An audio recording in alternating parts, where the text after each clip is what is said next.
I'm Madeline Wolski. I'm the business librarian here at Champaign Public Library. So Crafty Adults is a series that we host monthly. Each session focuses on a different creative project that can usually be completed within an hour. Today we have the amazing Laura Rice to teach us how to sew. So she is a fantastic librarian and colleague of mine in the Adult Services Department and possibly the craftiest person you might meet. So before we get started with the webinar, we have a few housekeeping items. So I am excited. Today we're going to be sewing. We're just going to hop right into our project. As you can see behind me, I've got my workstation set out here. So I'm going to transition here to my workstation. And give me just a second to get my microphone plugged in here. All right. Are you guys able to hear me?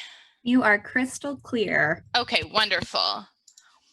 So welcome everybody to our hand sewing class. I wanted to kind of come up with a project that would translate for people who have maybe a little knowledge of sewing and for those who have absolutely no knowledge of hand sewing. So if you have a kit from the library, I'm going to go over some of the supplies that you should have in your kit. If you are joining us and you don't have a kit from the library, you can gather things that are similar to this. But I do want to go over some of the basic supplies that you should have as we get started. All right, so you should have a selection of pins as well as a tapestry needle. So we are using a tapestry needle today, and a tapestry needle is similar to a regular needle, except that the eye, I'm gonna try to practice focusing this camera a little bit differently this evening. So the eye of the needle is larger than in a regular needle. So I'm gonna grab a regular needle here. And you're hardly even going to be able to see the eye of the needle. It's right up top here. Let me see if I can get it a little closer. Anyway, so we're going to be using yarn this evening to sew rather than what you might be thinking, which is just a basic spool of thread. And there's a couple different reasons for that. It's going to be really hard to show on camera. The thread, it's, as you can see, you're already losing it here when it comes off the spool. So we're going to be using tapestry yarn to work on our project this evening. Now, if you're working from home and you've gathered your own supplies, don't worry if you're using a needle and thread, like a regular spool of thread, you're going to be able to do the project no problem. This is just a little bit easier for folks to use if you're just starting out, because you're going to actually be able to see your stitches. So tapestry yarn is one of the other things that you'll need.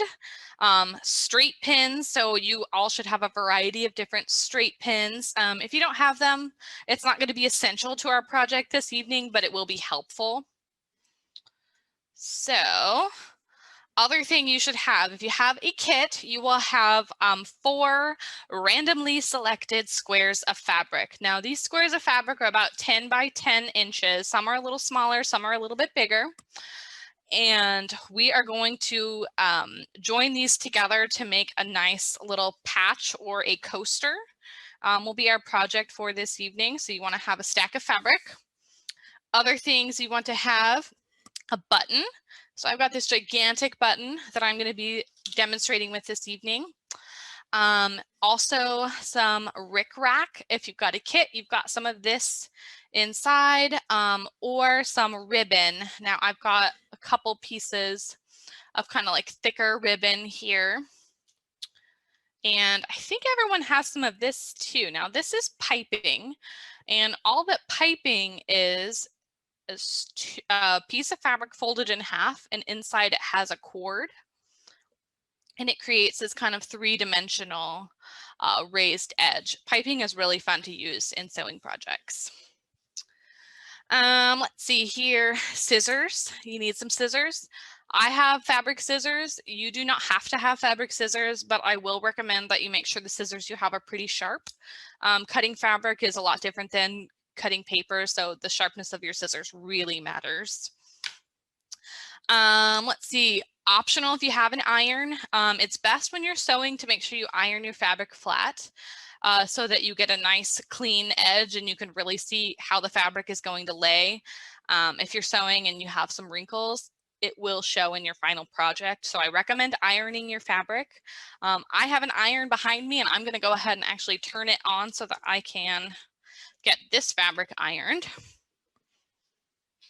And how's everybody doing out there? I would love if you could reply in the chat if you are a first-time sewer or if you're coming to brush up.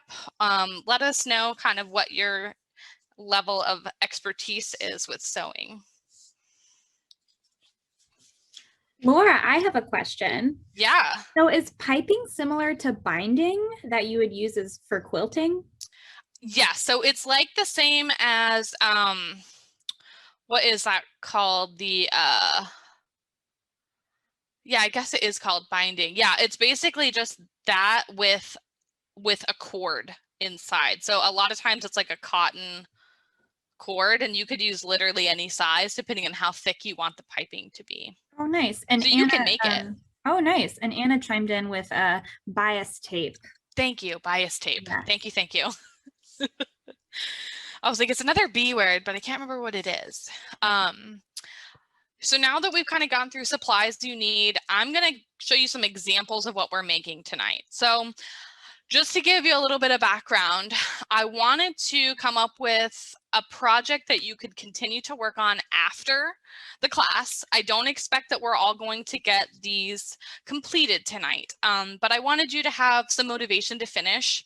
Sewing is one of those projects that it can be hard to just be like, I want to sew a straight stitch on this random piece of fabric. There's no motivation to finish or to keep working.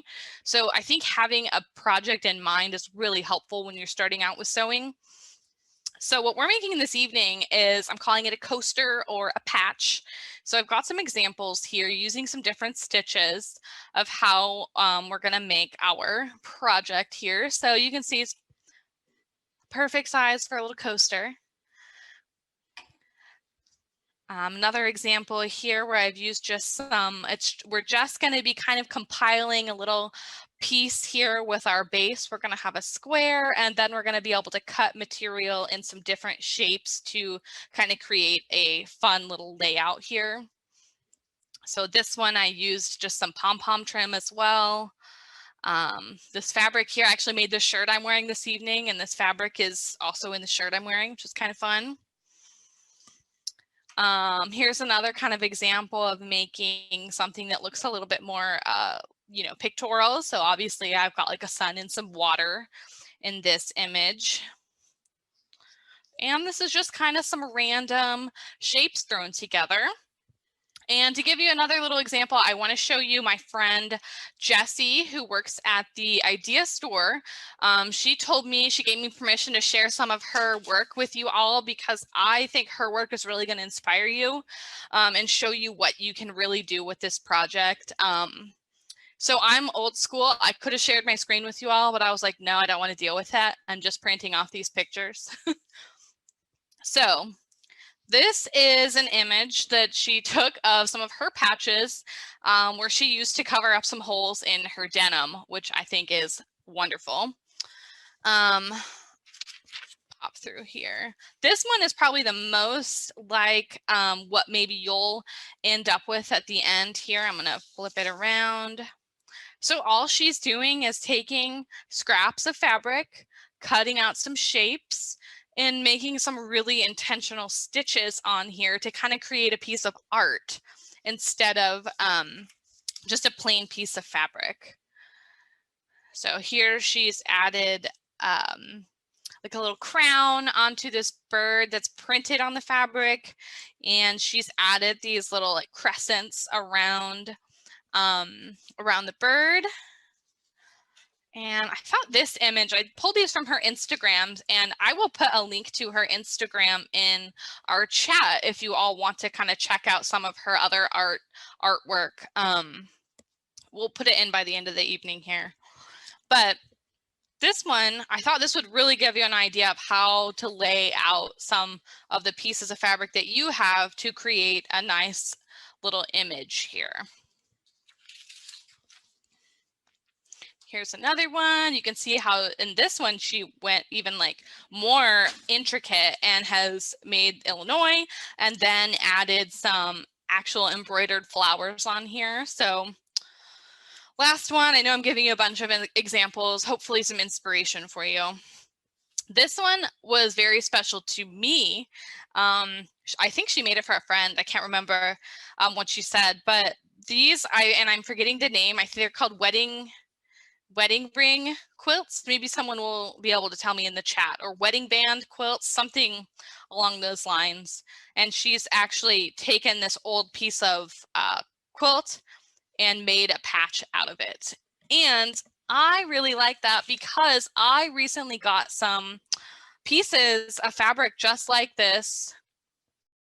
Different, I mean, obviously it's different fabrics, but very similar from my grandmother just last week.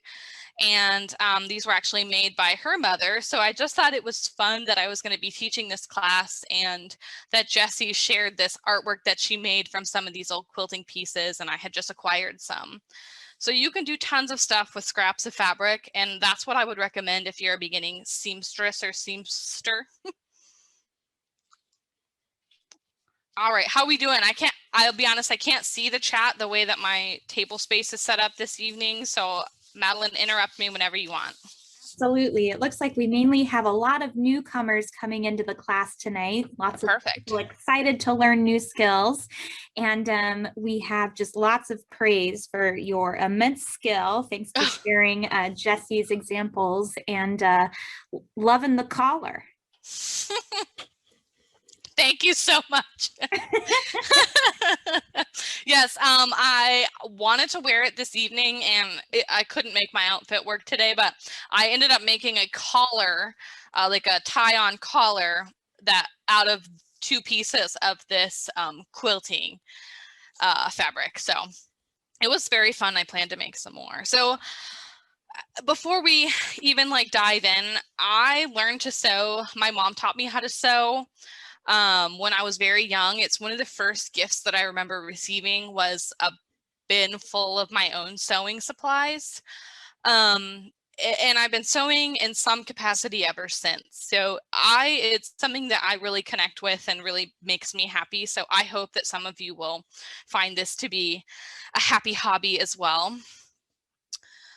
We're going to dive in though. So now that you've seen some examples, I hope that you're kind of looking at some of the fabric you have and thinking a little bit about what you might want to do. And I'm going to lay out some options for you. So we have about an hour that we're going to be working this evening. And like I said, you are not expected to finish this by any means. So take your time. You've got all the instructions to finish from home. I know you all are at home. I keep saying that as if you're here with me, but anyway, you can finish it later on if you want. But what I suggest doing first is ironing your fabric if it looks particularly wrinkly. Some of your fabric probably is going to be pretty flat, but in case it's not, I'm going to recommend throwing down a towel underneath before you iron. What I'm working on the surface is plastic, so it will kind of wrinkle up here if I put the iron directly on it. I usually will just iron directly on my fabric, but you can also open up the towel, which I'll just demonstrate this evening, and put your fabric in between your towel, and that will help if you've got any gunk on your iron or if you're worried about burning it. That will help. I'm usually not too concerned, but if you've attended any of my classes before, you know I kind of just go with the flow. So take this opportunity to do some ironing. Again, I think that was the only piece of mine that really needed it. Let's see here. Might do this one too. And I hate saying it because I like to skip as many steps as possible. But ironing is not a step that I recommend skipping. It makes your life so much easier if you just take the extra few minutes and make it happen. Sometimes you can even skip pinning if you've ironed really well. So if I want to skip a step, it's pinning over ironing, most definitely. All right. So looks pretty flat, looks pretty good. I'm going to throw out here to Madeline. Let me know if the focus starts to get a little bit funky with this. I am testing auto-focusing since we're working with such a small subject matter. So if it starts to get blurry, just tell me. Will do. Okay.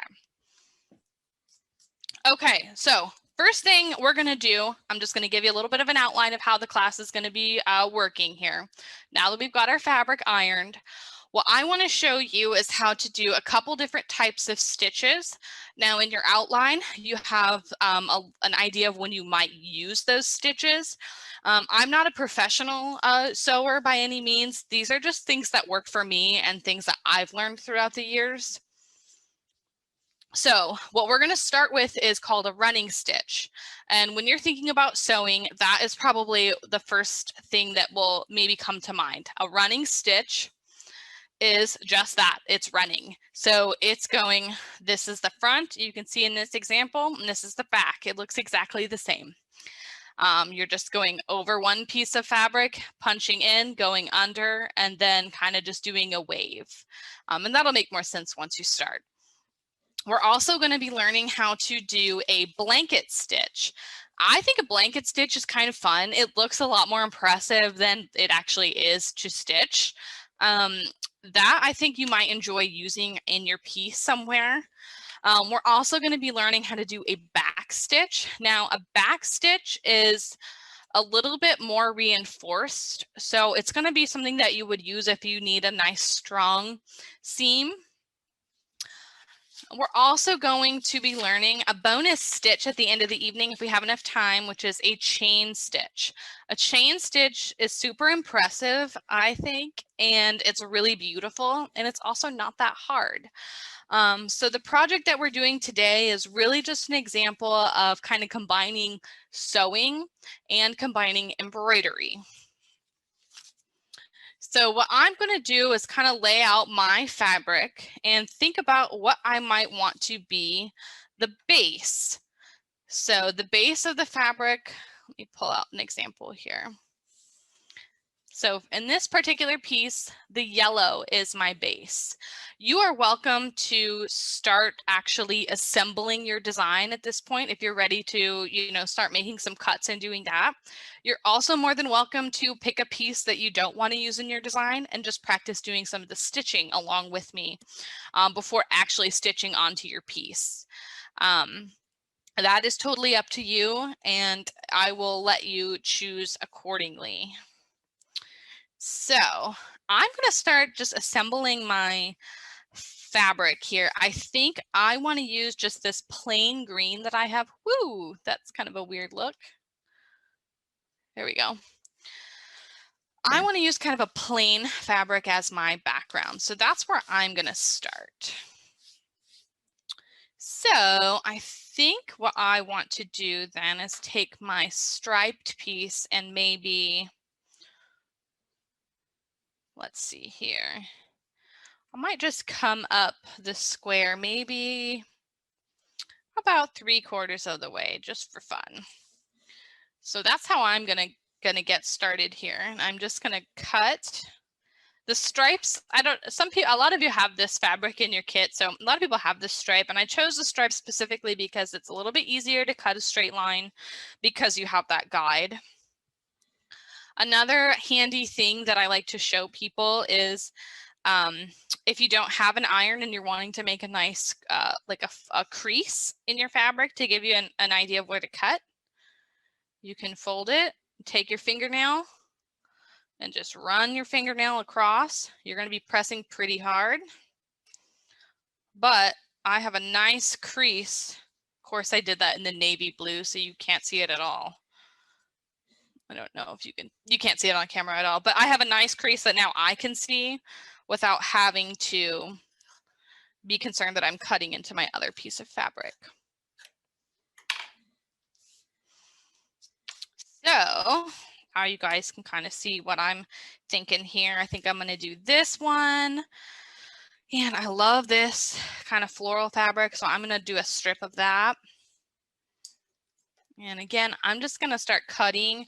Now, if I wanted to do a circle, you can find literally any kind of like jar lid or something. You could flip it over. I think I will do a circle just to show you. Just like you're a kid, you know, making something and you want to trace, you know, a perfect circle on something or whatever. You're just gonna, they make markers and such that are water soluble or heat soluble, so they'll come off afterwards. I'm not using one of those. I'm just using a pen. Is it going to be harder to sew circles than it would straight lines? You know, I would say yes and no. If you're not don't have your heart set on getting a perfect circle and stitching around a perfect circle, then it's going to be easier because your eye's not going to be able to notice those little imperfections as much. If you're doing a straight line, your eye will easily notice if you're off. Yes and no. Yeah, thank you. I would recommend for folks starting out that, which I do appreciate that question, because I think when you're first starting out doing our first running stitch, I would recommend that you do a straight line or try to do a straight line just to get an idea.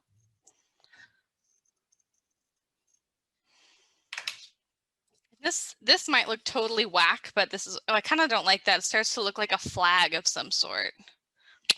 So I might make some adjustments to my design here.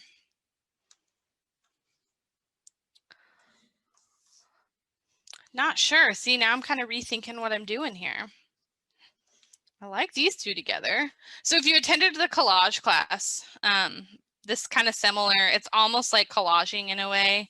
And it's a similar concept where you kind of just add things and take them away, add, take away, figure out what works for you. For me, I think I'm just going to do one other like stripe here just so I can start demonstrating a couple things to you, especially if you are waiting to start your design until after you do some practice stitching. So here, I just try to be careful and try to cut in as straight of a line as I can. You could use a ruler and trace a line and then cut it. That would work just fine as well. So here's what I'm doing, just a little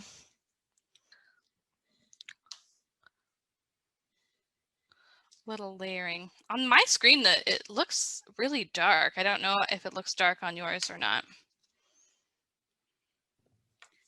It's like a good contrast dark, but not bad dark. Okay. The green is much more emerald in real life. So anyway, so kind of here's how I'm going to start.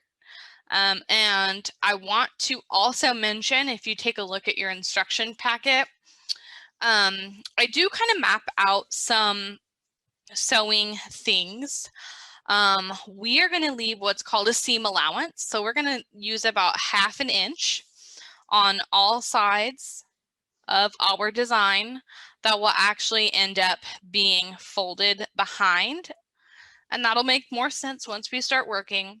When you're sewing, what you're wanting to do is be aware of where your raw edge is. So your raw edge is anywhere that you haven't sewn so that the raw edge of the fabric is out.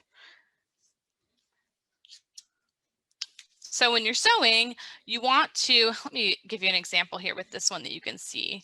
So here's the raw edge of this example, and I have folded it over so that now when you look at it from the front, it looks nice and pretty and it's not fraying and you don't have these kind of uneven cuts. So when you're sewing, we typically refer to the front as the right side and the back as the wrong side. So You want to be mindful of that when you're stitching. You want to keep all your knots and all the kind of ugly stuff on the back on the wrong side. And you want the right side to be the front and to be the pretty side. You want that to be the your design side. So to get started, you are going to grab your tapestry needle. Again, if you have a kit, your needle should be to the side of your pins.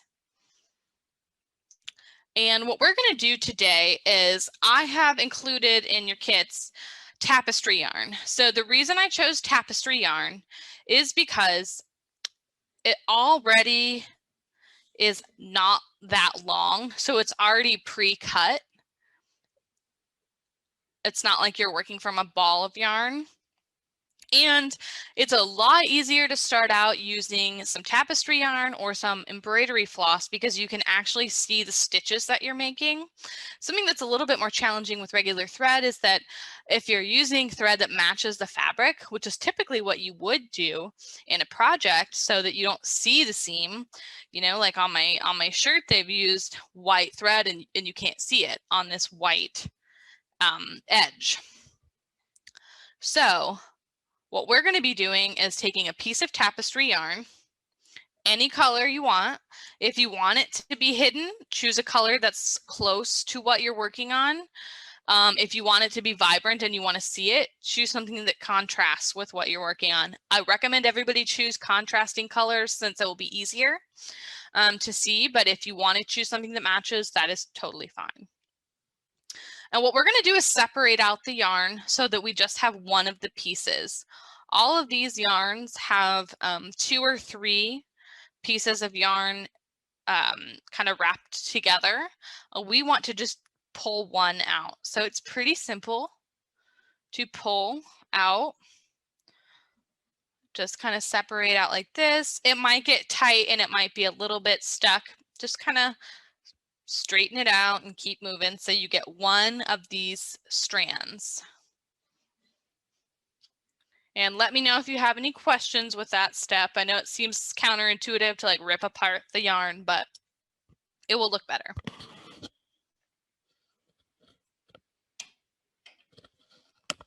Okay, so we're going to thread the needle.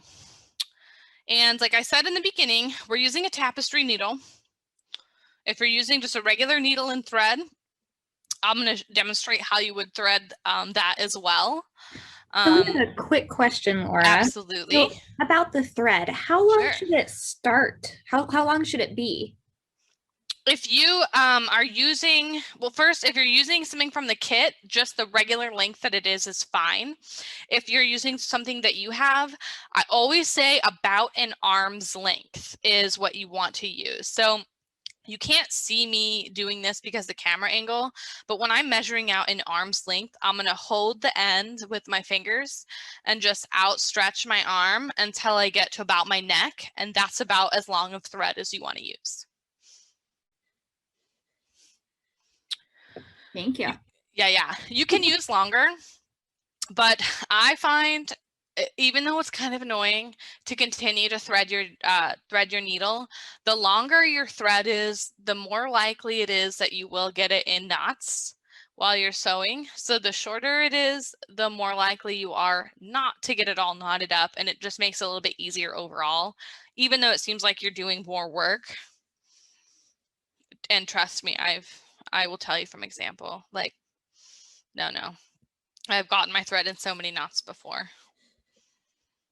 Okay, so we're going to go ahead and thread our needle. I'm going to preface this by saying this is how I would thread the needle if you are using yarn or using a thicker thread. If you're using a spool of thread, I will go ahead and demonstrate that afterwards because it is slightly different. Now there is an example in your packet of both ways of how to thread the needle. So what I normally do is kind of take the edge of my yarn or my thread, and I'll usually kind of fold it in half a little, like fold it a little bit, just so I don't have this kind of crazy looking edge here. Threading a needle can be a little bit tedious and a little bit frustrating. So again, I'm going to test doing a little bit of focusing here and see if I can get it a little bit more clear.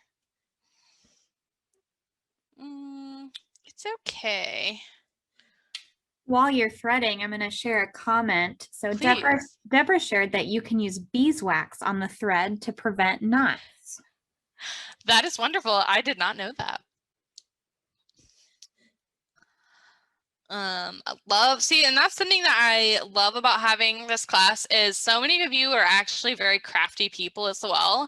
And so we can share a little bit of knowledge throughout the workshop. So please don't hesitate to chime in with stuff like that. I love to hear it. Okay, so we're going to thread. So what you're going to do, it's about as clear as I can get it, I think, is we're going to take the edge here, this little folded bit, and we are going to push it through the eye of the needle. This can be a little challenging. It can be a little frustrating. So take your time, and you can see it's barely coming through. Barely coming through. So what I will normally do is just pull it through like that. Again, it's easier said than done. If you get frustrated trying to thread your needle, don't worry about it. We've all been there, and you'll be there again, and you're going to overcome it.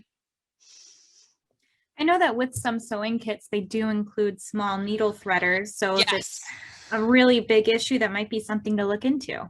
Yes, definitely. And there's definitely some tricks you can use.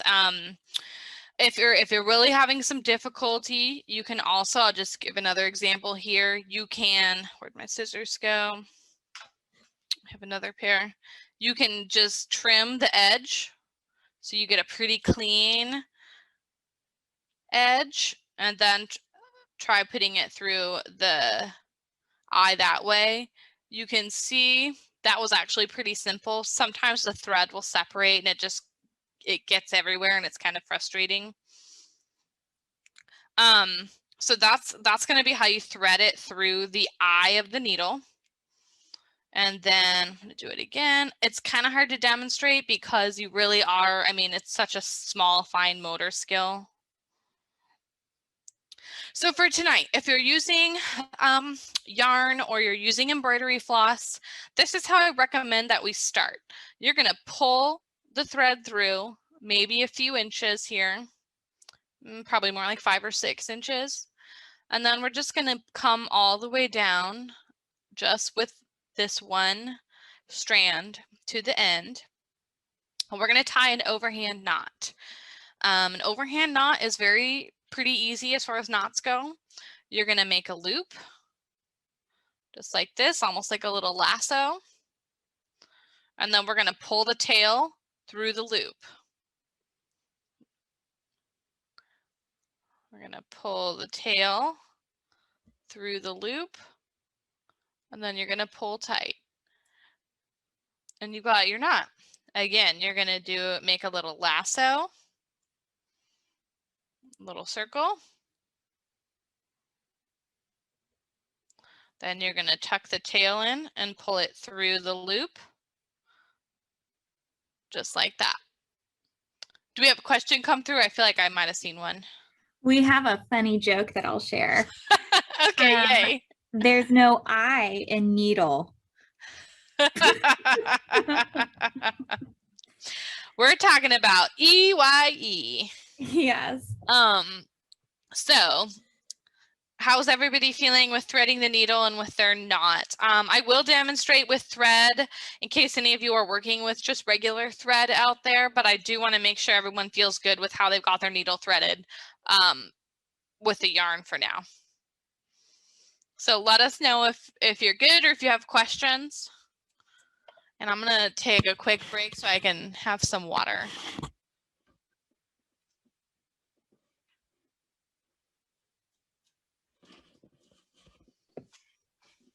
Looks like we're all good on the questions front. Okay, fabulous. Let's start sewing, you guys. So if you're using a regular spool, the same thing would apply as far as an arm's length. So same thing, I kind of hold it and then pull so I get about an arm's length of thread, and usually I'll maybe unspool it just a little bit more. Cut it off.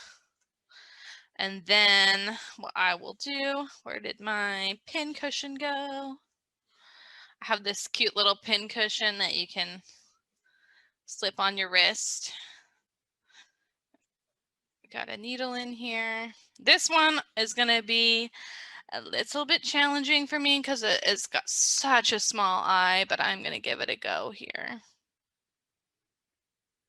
I am farsighted, so I have some difficulty with the threading of the needle sometimes.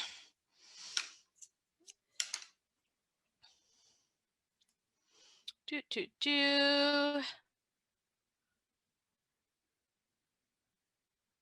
gosh, that was so close. You know what I'm going to do instead, just because I don't want to take up all the time doing this? I'm just going to use my tapestry needle that has a pretty large eye so that it's a little easier. Way easier.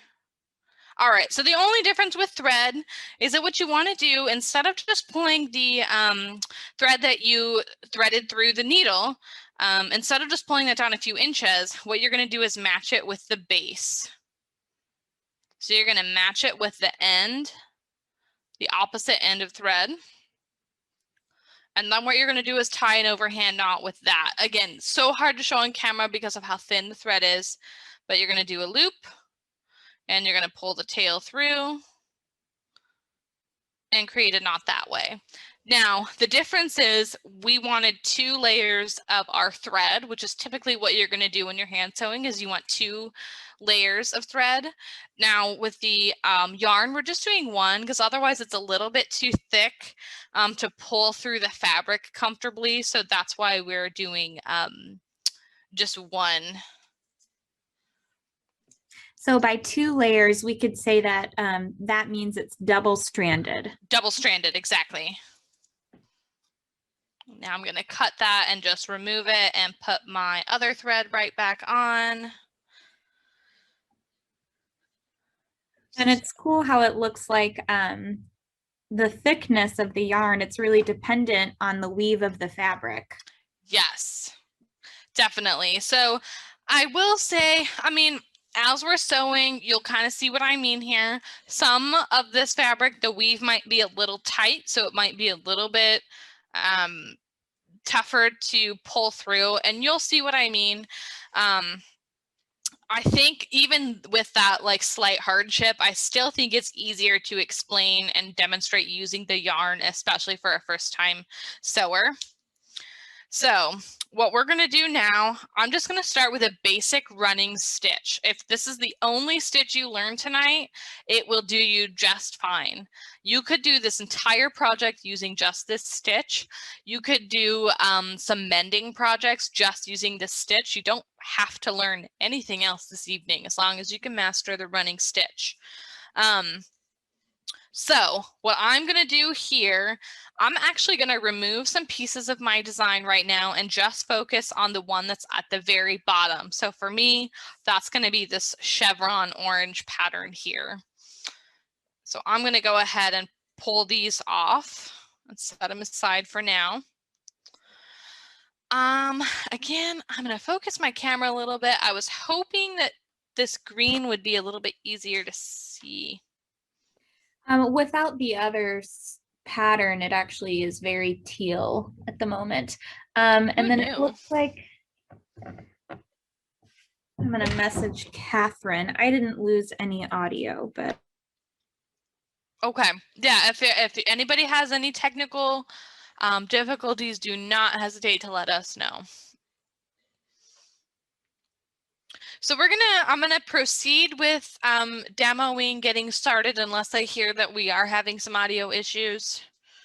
You can always try to X out and rejoin if you're having issues. Your place will still be here. So, okay.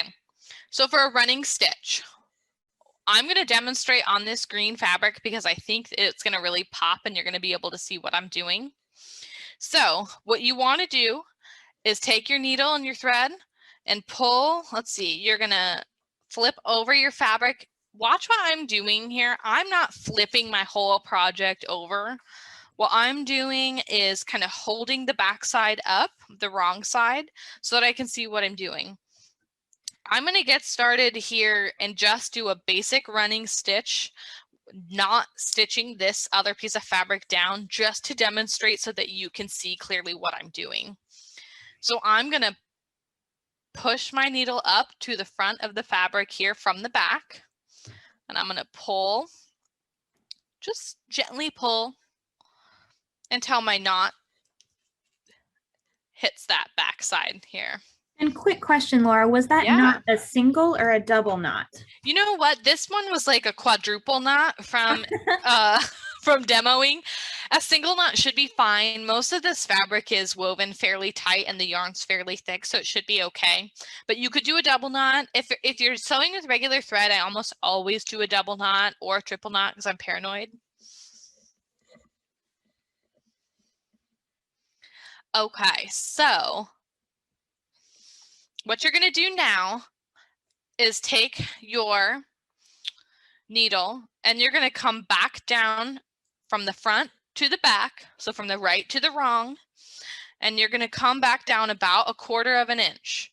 You could make very large stitches if you'd like. That's kind of up to you, but I say 1/4 of an inch is about what you want. So you can see now I'm going to push my needle back down and pull it through again. Just kind of gently pull it down. And you can see here, which I was hoping would happen. When I pull it tight, my fabric starts to pucker. And now my stitches disappeared and my fabric is kind of, there we go. My fabric is all wrinkled. You don't want to pull that tight. You want to then grab your fabric and pull the fabric tight so that your stitch kind of loosens up a little bit. So if you've done any other kind of like yarn crafting or anything like knit or crochet, your tension is a little bit, I mean, it can really make or break your project. If you're pulling too tight, it's going to be tough for your thread knot to end up ripping. So then what you're going to do from the back side, let's look at the back. We're going to do the same thing. We're going to go about 1/4 of an inch up and we're going to push our needle through to the front and pull it up. Just like that. Again, it's like you're pulling and then you're flattening out again. And now I've got a stitch on the back side. And you're just going to keep doing that. If you're doing a straight line, just try to keep it as straight as possible. I suggest doing this just a few times to get an idea, and then I'm going to show you a little cheat that you can do. But you're going to pull through again, kind of undo a little bit. There we go. And then come through the back to the front and pull tight. Again, not too tight. If it's too tight, just tug on your fabric to kind of flatten it out again. Go about 1/4 of an inch to even 1/2 inch if you want a bigger stitch. And pull through. And you can see we're starting to get a little bit of a line here. So something you might be thinking is like, okay, it seems weird that you have to keep flipping your fabric up and down when you're not really going to see the back. And that's where I'm going to show you a little cheat. Once your needle is up at the front, at the right side of your fabric. So here we go. My needle's up here. What you're going to do, it's easier for me to reposition it this way. So what you're going to do is go down about 1/4 of an inch. And then you can kind of see, you can kind of feel with your hand where your needle's at. Then you can bring it up just like that without flipping. You could go down and then you could come back up, almost like you're gathering these little puckers right on your needle. Down and then come back up. It takes a little practice. to be able to get it in a decent straight line. I am not a perfectionist when it comes to making things really, so I don't mind if my line is a little off because I saved some time here making the stitch this way. But you're going to pull through. My needle almost came unthreaded there. And as you can see, now I've made 3 stitches in the time, you know, it would have taken me normally just to do 1 stitch. So that's a nice little time saver if you're wanting to stitch quickly. So again, you're going to come down, up, 1/4 of an inch, go down, 1/4 of an inch, come up, 1/4 of an inch, go down, 1/4 of an inch, come up. And then just pull tight. If you pull too tight, let me show you what happens here. Your whole thing is going to start to gather. Now, some people in a sewing project might want this. You might want to try to make a gather because you want a little bit of a ruffle. That's one way that you can accomplish it. I don't want that this evening, so I'm just going to go ahead and pull it again. And man, I pulled it a little bit too tight here. There we go. So let's say I'm done. Let's say this is the only stitch I'm doing and I'm done. I'm going to come back down to the bottom. And again, you don't need to do this. You can just follow along and watch me do this. You don't need to actually finish out your stitch now. If you're still working, go for it. Come to the back. And I'm going to show you how to tie a knot. So I've got a couple different options. You could just do an overhand knot again. So for that, I would make another loop. Whoops, make a loop. And then pull my needle right through the loop. And then pull tight. You can already see a knot forming here. The catch is you want it to be right up close to that base of that fabric right there. So what I do is kind of grab the knot with my finger and then pull tight. And I'll demonstrate that again here. Make a loop.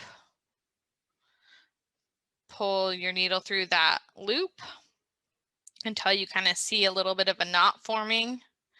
As you can see, I'm just guiding it. I'm guiding that knot right where I want it. Put your finger on top and pull. Another way you can make a knot is to actually slip through your last stitch, and I'll show you that method. Again, this is outlined in your instructions too, so if you miss it, that's okay.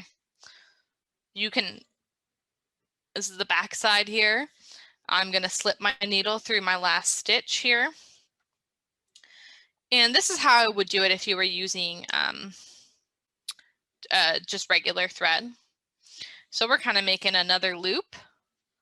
And then what you're going to do is same thing. Pull the needle through the loop and pull tight. And that is another way to make a knot. Again, you're going through the last stitch. You're going to make a loop.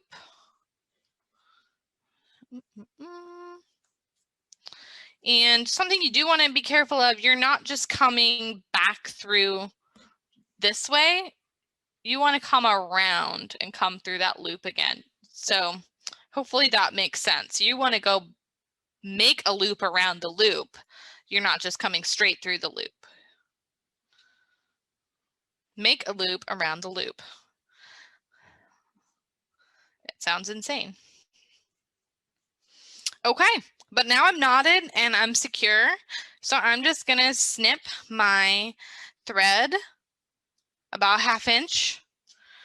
And that's good. I might have pulled a little bit too tight on mine. You can see it is kind of puckering a little bit. Now, if my iron was hot, I would probably just iron over this again real quick just to get it as flat as I can. I'm not going to be too concerned with that. But I just want to show you front and back look about the same. So now we're going to do a back stitch. So I want to show you a back stitch. Again, if you aren't ready to do a back stitch, that is totally fine. You can just watch me, or you can just work on a scrap piece of fabric to do the back stitch. So I'm going to thread my needle A back stitch is something that you might do if you need to reinforce a seam that gets a lot of wear. And I'm going pretty quick through this now. I'm going to do my knot. I'm going to do my knot. And now I'm going to do a back stitch. So I'm going to come up through. I'm just going to make a line right next to it here. Again, I'm going to make a little knot on the back on the wrong side. I'm going to pull through here. And then I'm going to come about 1/4 of an inch. And then I'm going to go down from the right side to the wrong side. And then I'm going to come back up about 1/4 of an inch. And I'm going to pull tight, but not too tight. And instead of going forward, I'm going to go backwards. So now I'm going to make a back stitch. So I'm going to come right back down the front of this stitch here. Now, it looks like a nice fluid straight line. So I'm going to come up from the back side. So you can see here from the back side, about 1/4 of an inch from the top of the last stitch. I'm going to pull tight, but not too tight. And then I'm going to go right back down to the base of the first one. And now, again, I've got a nice straight line. I'm going to I'm going to pull up my instructions just to show you because it's very easy, or it's much easier. I wouldn't say very easy, but much easier to understand if you can kind of use the alphabet with this. So stitch A, stitch B, stitch C. If you get confused, refer back to this, and this will kind of help you understand where your needle is coming up each time. So again, I'm on the wrong side now, and I want to come up about 1/4 of an inch. Like that. Pull tight, but not too tight. And you're going to come right back down at the top of your last stitch, just like that, right through the same hole. And that's going to give you a nice straight, I mean, if you can see it, you got to practice. My line's not super straight, but it looks okay. I could get it straightened out here if I kept working. I'm going to do it one more time. So from the back, you're going to come up about 1/4 of an inch. I'm starting to start to veer right is what it looks like I'm doing here. And you're going to put your needle right back down into the top of the first stitch. You see that here, or top of your last stitch, sorry. And then you're just going to pull. So I want you, if you've done a back stitch with me, and if you don't, whenever you get it completed, I want you to try this with me. So if you pull on your straight stitch or your running stitch, there's a little give. If you pull on either side of a back stitch, there is not as much give. So this is a stronger stitch because you're actually stitching more. And it's going to be something that I would recommend using if you need to mend something, or you want something that's going to be have some heavy traffic on it. A back stitch is a nice stitch to use because it's not going to move around as much and have as much, like, not elasticity, but kind of. Depending on your thread, they can be a little stretchy. Okay. How's everybody feeling so far with our first 2 stitches? It's actually taken a little longer than I anticipated. I can't believe it's almost 8 o'clock.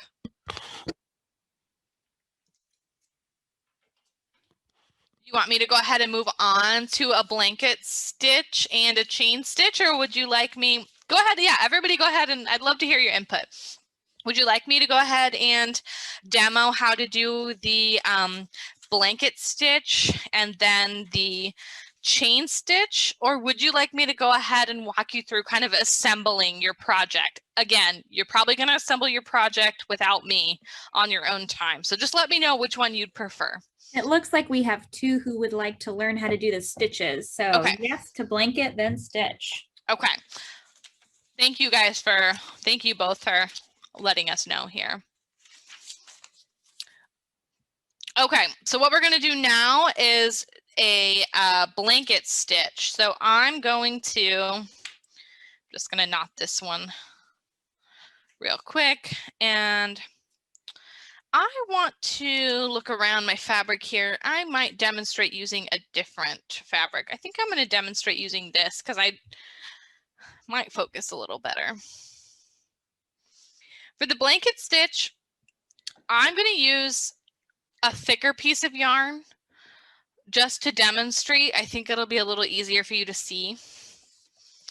Now a blanket stitch is one I've done, whoops, on this piece here. So what I like to use it for sometimes, it works really nice for felt. So if you're doing a felt project for, I don't know what, but a blanket stitch looks so nice on a piece of felt. And felt is wonderful to use if you are a beginning sewer because it doesn't fray like regular fabric will. So what we're going to do is make a stitch that has this nice little edging. And I will be honest with you, I have to look at the instructions when I'm doing this because I will confuse myself with a blanket stitch. I can do it like if I don't have to talk you through what I'm doing, but if I have to talk you through it, I start to get all confused. And story of my life is that I lose my needles because you see here I have a pin cushion on my wrist where I should have just placed my needle, and instead I threw it on the table. It's a very bad habit. Okay, so a tapestry needle is wonderful because the eye is larger, so you can use thicker fibers. So I'm just going to pull all 3 strands through the eye of this needle here. Oh my, we're knotting up here. Let's try that again. If you are not ready to practice a blanket stitch with me, that's cool. You can just keep working on whatever you're working on. We are recording this webinar, so if you would like to go back and watch, that's cool too. We'll post it on our YouTube channel and you will get an email whenever we get that going. I've been trying to get them up at least by the following week, but some days, some weeks it happens, some weeks it doesn't. Okay, I'm just going to use 2 strands because that's all I could get, and I don't want to waste all your time trying to thread my needle here. While you're threading, we have someone who can definitely relate with you. They set needles on their lap all the time and have to stand up and listen for them to hit the floor. Bad habits are hard to break. Oh my gosh, aren't they? I don't even want to tell you how many times I've stepped on a straight pin. It's very painful and I don't like reliving those experiences. So same thing, we're going to knot, we're going to overhand knot. I'm going to move quickly through that. All right, so for a blanket stitch, what you want to do is I'm going to think about how I'm going to position my fabric here. I think just this way will work. You're going to pop your needle through the back side, through the wrong side. And you're going to pull it so that your knot is snug up against your fabric. When you start a blanket stitch, what you're going to do is we want to create just a plain stitch just like this. So what you'll do is come right back through around that same hole. Does that everybody see how I'm doing that here? Again, you got an image on the packet that has an example, so if you do get lost, no worries. So we're going to pull so we have a nice little loop almost around. And you guys see how we've done that. And now what I'm going to do with this is kind of pull the loop out just a little bit so that I can, switching to the other hand just for a second, I'm going to actually put my needle through the loop here and kind of pull. Oop, I've gone through the yarn. Go through both loops. Oh my gosh, got thread everywhere. Okay. So I want to actually go through the loop and come over here. Okay. So as you can see, we've done that. And then what we're going to do is come back to the wrong side, and you're going to come up about, I don't know, maybe 1/4 to 1/2 inch in that same line here. Pull your needle up.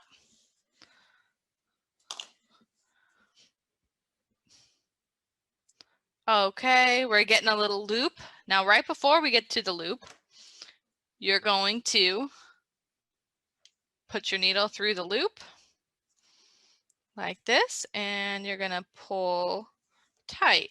Now, the first one always looks a little funky. You kind of have to mess with it a little bit. But that's all you're going to do through the entire process. You're going to put your needle on the back side, and you're going to pull it through. And before you pull it tight, what you do is you just stick your needle through the loop. So it looks a lot more impressive than it really is. You're going to pull tight. Again, go ahead. Does it matter which way you thread the needle through that loop when you pull it through? Because you want, so if you're, I'm stitching from left to right for this piece. So if you're stitching left to right, you're going to want to head the direction. You want to go through the loop in the direction that you're stitching. Does that make sense? yes, thank you. Mm-hmm. The blanket stitch is one of those, as you can see, it's kind of, I'm having some issues with my first one here. Just I think it's actually because of the yarn. I think I need to pull it a little tighter. This works really well for edging. There we go. That's starting to look a little bit better. You see that here, how I've kind of folded the fabric down. So again, we're going, oops, where are we at? Pulled a little too tight there.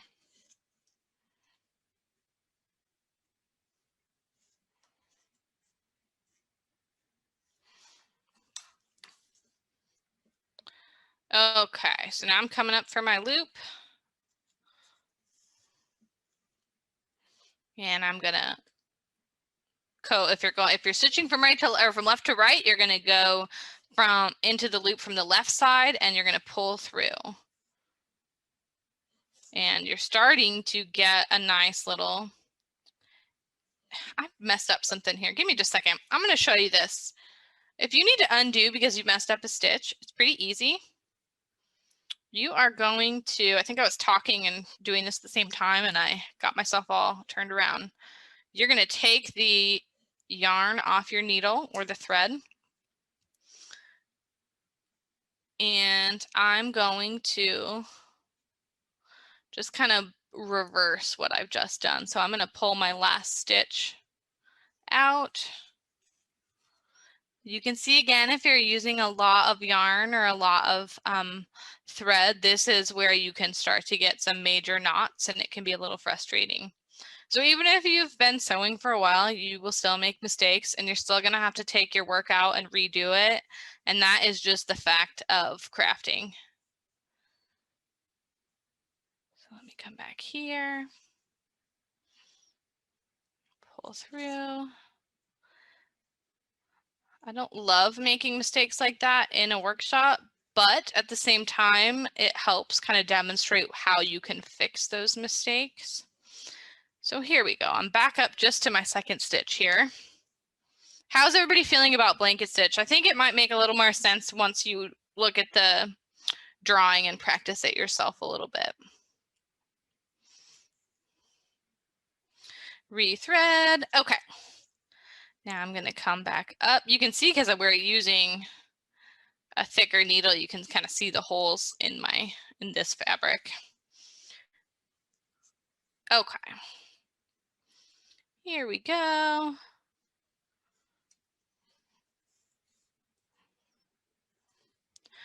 Again, it can be a little tough to get your tension right with the blanket stitch and just with sewing in general. So be patient, give yourself a little, just a little grace when it comes to getting started on something if you haven't ever done it before. Again, we're going through the loop and pulling tight-ish. And you can see I'm kind of getting that nice edge coming up here. Oop, sort of going through the wrong side. You want to come up from the back. And pull through. Come through the loop. All right, and you can see I'm getting a nice little edge here. So I used the blanket stitch on this example just for fun, kind of as I joined these two pieces of fabric together. It's not perfect, of course, but it gives you a little bit of an idea of how you could also incorporate that stitch, not on the edge, but just on the edge of another piece of fabric. Okay. I'm going to demonstrate the chain stitch now. To finish off a blanket stitch, I would recommend just doing popping through your last stitch with a loop, just like this. Getting a nice little loop ready, coming in through the back, just like you did with the other stitch, and pull tight. Now you've got a nice little knot. Okay. I'm going to show you a chain stitch. Chain stitch is more of like an embroidery stitch. You're probably not really going to use it with mending anything, but you might use it for beautifying something. I really like the chain stitch. But for that one, let's see. I think I'm going to come back to, yeah, that looks okay. This to demo the chain stitch. So what you will do, again, wrong side, just come up wherever you want it. So I'm going to do this here. Ooh, that weaves a little tighter. So I'm going to pull through here. Again, wrong side to right side. I need to get a drink of water here. Anybody have any questions right now? We did have a question that was over the back stitch, and I think it'd be good to maybe grab the instructions, but for those back stitch instructions, after going up at D, do you go down on C? Let me take a look. Okay, when you say that again. When you go up at D, do you go down on C? Correct, yes. That is what you're going to want to do. Well, thank you for clarifying. You're welcome. Okay, let's do our fun little chain stitch. Chain stitch is one of those that's impressive, but it is not that hard. So come up from the back side to the front side, right to wrong, or wrong to right. And what we're going to do is make a little loop. So what I'm going to do is stitch right back down. So if you're looking at the instructions, I'm going to go from A, B is your loop, and then I'm going to stitch right through that same hole. Oh, geez, I stitched through my knot. That's not great. Oh, boy. A zing. Yep. Don't worry, we're here till 8:30, you guys. You got 20 more minutes of that. Okay, anyway, you're going to make a little loop. So think about this. You want your loop to be as big as you want your chain. So you could make a huge chain if you wanted. I don't want that. I want a little smaller. I'm going to do this one a little bit larger than I maybe normally would just for demo purposes.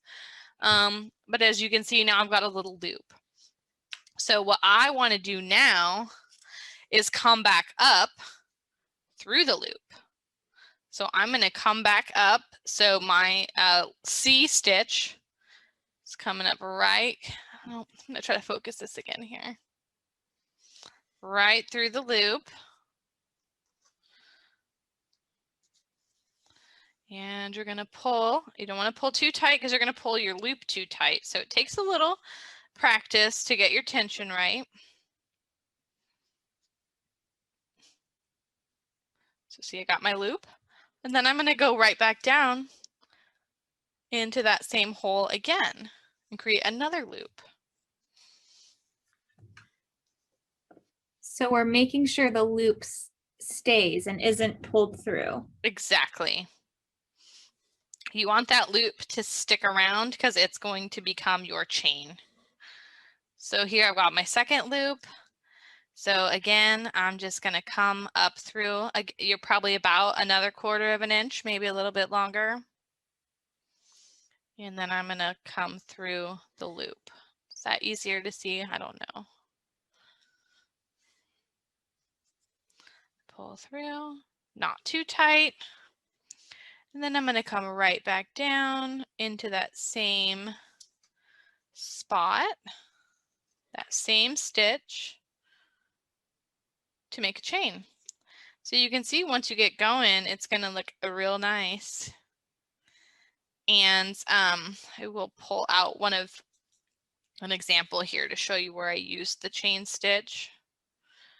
I'd love to hear, are you all actually working on your patch or coaster, or are you just doing what I'm doing here, which is kind of just practicing on some fabric? We're getting around to that point about 8:15, so maybe in about 10 minutes we can share screens at the end if you all have a project you'd like to share. If you don't, that's totally cool, but go ahead and let us know in the chat if you're working on just some practice or if you're working on the actual coaster project. And you can let us know right now if you'd like to share your project, just so we get an idea of how many people are interested. So it looks like we have Rita who's practicing on fabric. Okay. And then Rita shared that theirs is going to be way too big for a coaster. Maybe like it could be a coaster for a stein or something excessively large. A bowl coaster. Who doesn't need a good bowl coaster these days? Am I right? Another thing I want you to remember is, sorry to reach over like this, but I know I'm like a huge Jessie fan, so I hope she sees this later and really understands, but I printed off pictures from her Instagram. That's how famous she is. But I love this idea of using it to patch some denim. I think it's great. You could make it a decorative patch. You could fix one of the questions that we got asked, and I do want to address some of the questions that people asked when they registered. One of the questions was fixing ripped denim. Ripped denim, I recommend just patching it. And so as you can see, what she did is use the blanket stitch to sew her patch onto her denim. It looks marvelous. I don't know if she did this functionally or for beautification purposes. To me, it looks like a little bit of both. But she has also, I learned about this from her, a hashtag if you want to look on Instagram or YouTube or anything, called visible mending. So it's about mending garments so that you can see it. It is a way to showcase that you can reuse, you can repurpose. You don't have to throw something away because it has a hole in it. So we have a question about the blanket stitch. Let's hear it. Not the blanket, the chain stitch, excuse me. So after coming up at A and then down again on A, my stitch undoes itself. What am I doing wrong? Pulling too tight. So you want to keep that loop. I'm just going to explain here again. I'm going to come up and do one. So when you're coming up at A, again, I'm doing this as an example, not because, okay, pretend like this other chain doesn't exist. So if you're coming up at A,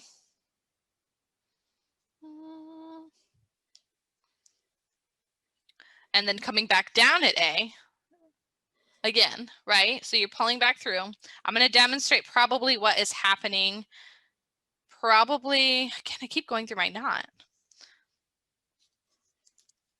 If you pulled all the way through, goodbye, no more stitch.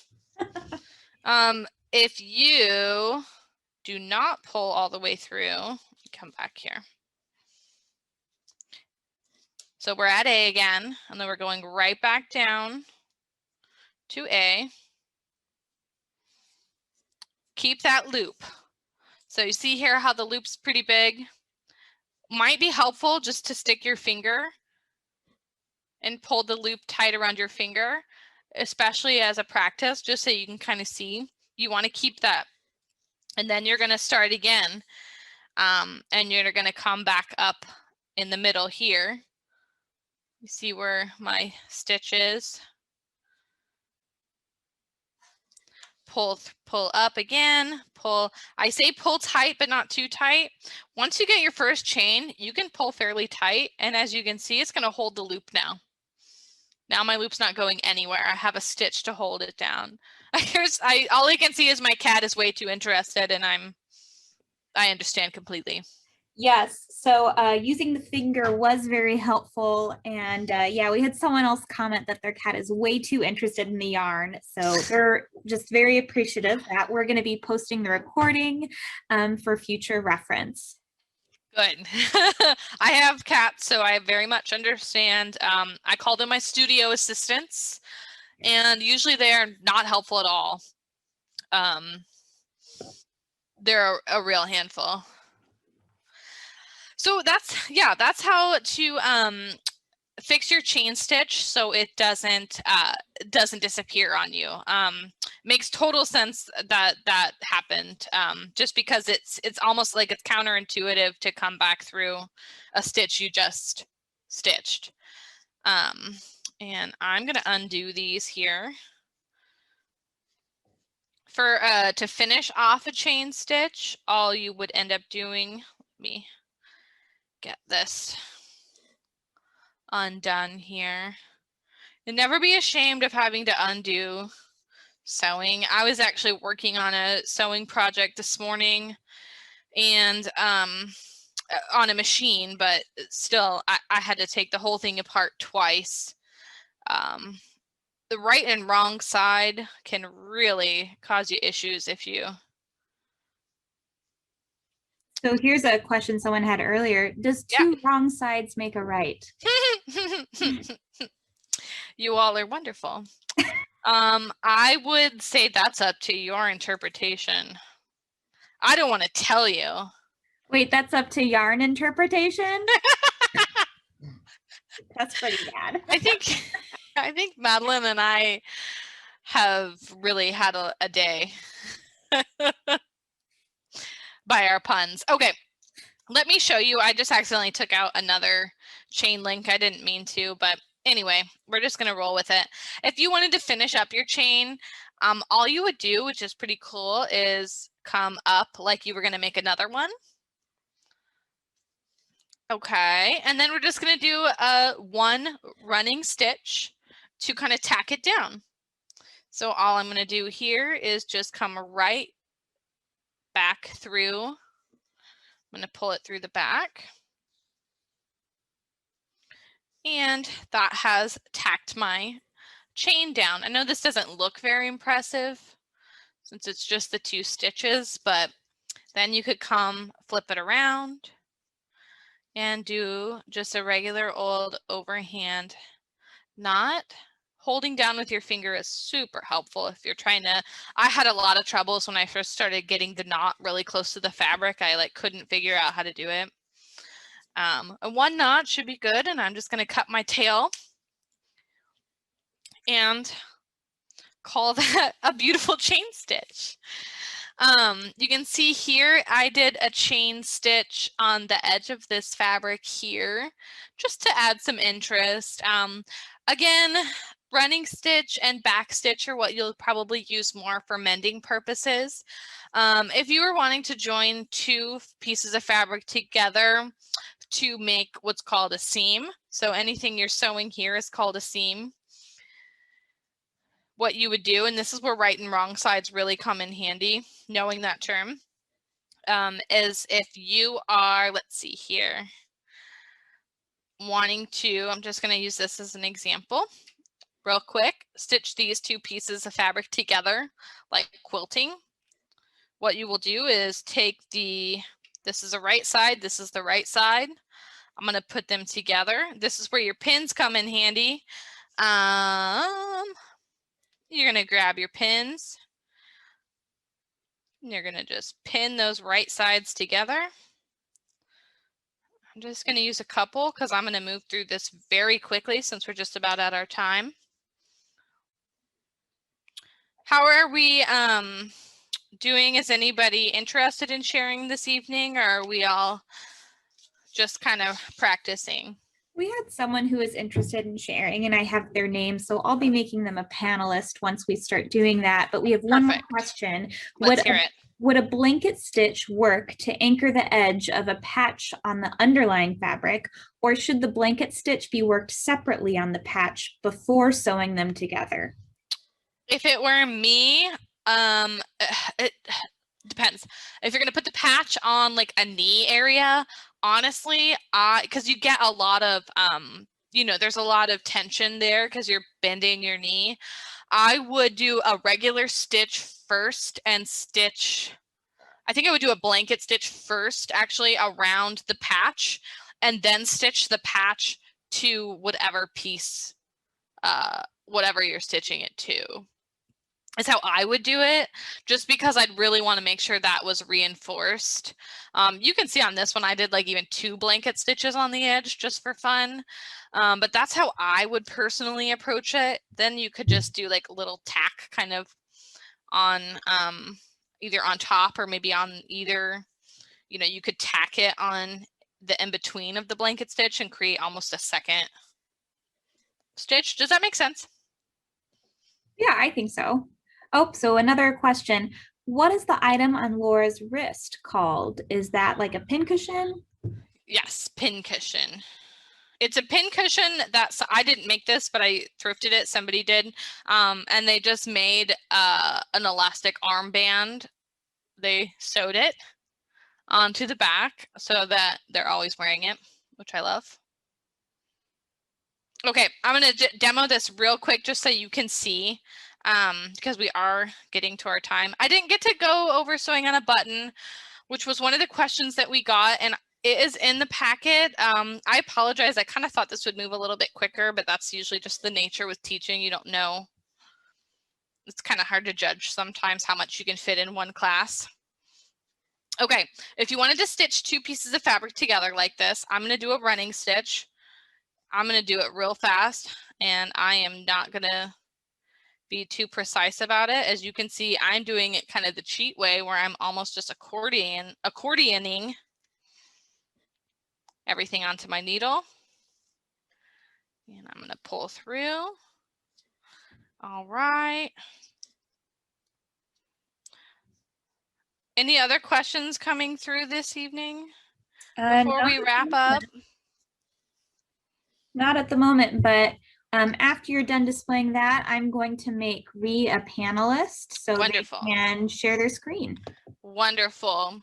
So here's joining 2 pieces of fabric together. It's something I wanted to demo, even though I didn't include it in the information, because I think this is probably something that you might wonder. So I'm going to knot. So I've done a running stitch. I've put my 2 right sides together. Whoop, I'm trying to move too quickly here with my knot.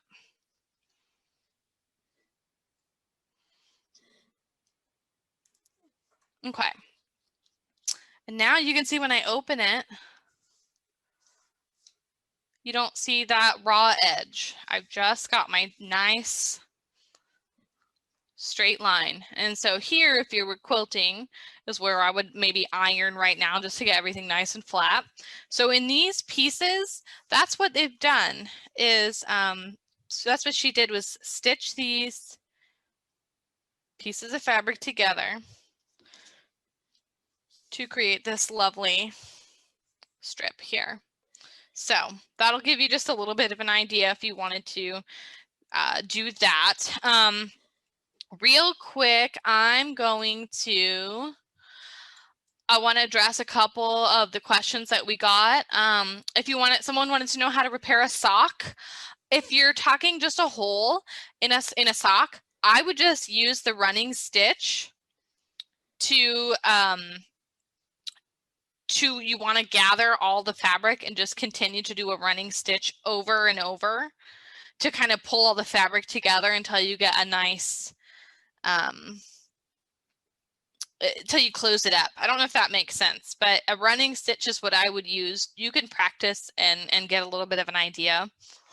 Someone else asked how to sew patches on denim. That we kind of covered.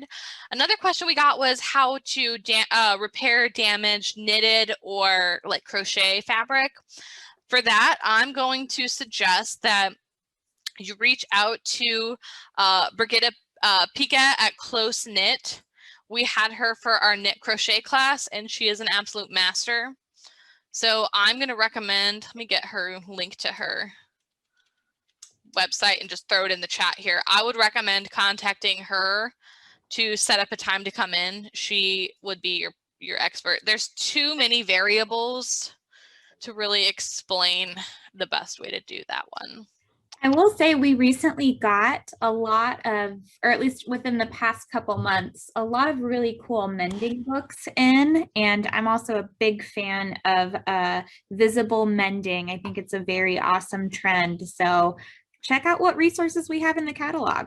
Please, yes, I'm so glad you mentioned that. The other question that we got was how to sew on a button, and I have that in the instructions, so I'm just going to call that good enough. If I have time, what I will do is film a quick little how to sew on a button and tack it on to this video when it's posted on YouTube. I'll go ahead and just plan on doing that so you can see me actually do that, even though we didn't get to it this evening. And I think that's it. That's all the questions that we had posed before the class. So I hope this was fun for you guys. I'd love to, since I know maybe a lot of you didn't actually create a complete project, I'd love if you do to share it on our Instagram or share it with us on Instagram or Facebook. I'd love to be able to see what project you ended up making, or if you do any visible mending of your own. Again, it's just like a very basic sewing class. Sewing is, I mean, I'm still learning, and I've been doing this since I was like, I don't know, maybe 10 years old. So it takes practice, and it's something that you can pretty much always find new cool tools or concepts to further your sewing skills. So anywho,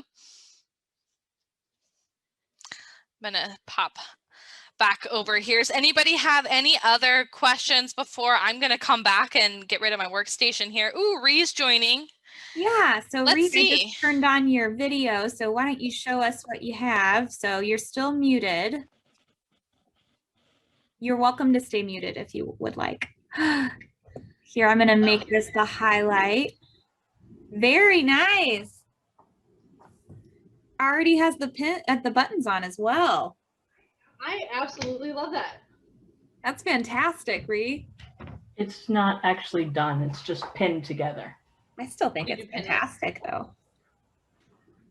Yeah, so what Ree showed too is a great example of her design is all pinned to her base fabric so that she can set it down, she can move it around a bit, and she doesn't have to worry about the design falling apart or anything.